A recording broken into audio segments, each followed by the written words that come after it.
Barbara Tannenbaum and I immediately knew this was an artist worth looking at, whose work was worth preserving, and who we would probably want to keep studying over time as we would be able to learn more about him. Yeah.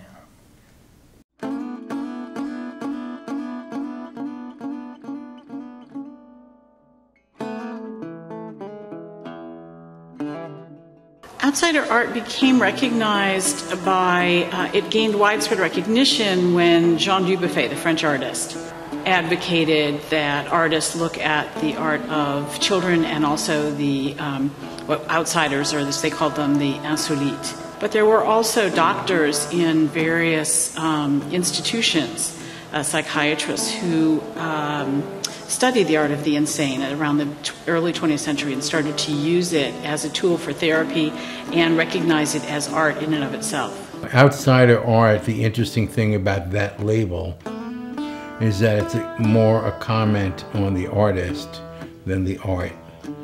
The binding factor is the artists themselves.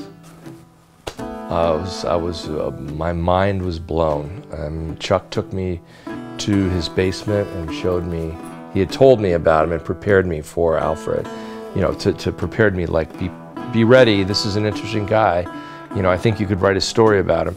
And we went into his basement and I saw it, I was enthralled, you know, and I've always believed that we're all very close to the edge, you know, from sanity to insanity, or, you know, whatever. And I was like, man, I must meet him. That's what I remember the most about the art, that it would be mostly characters of individuals who worked here, pictures of our vehicles, our rolling stock, and, you know, just showing examples of maybe some services that he had attended, a casket, flower spray, always something to do with the actual funeral business, is what I remembered a lot about his art.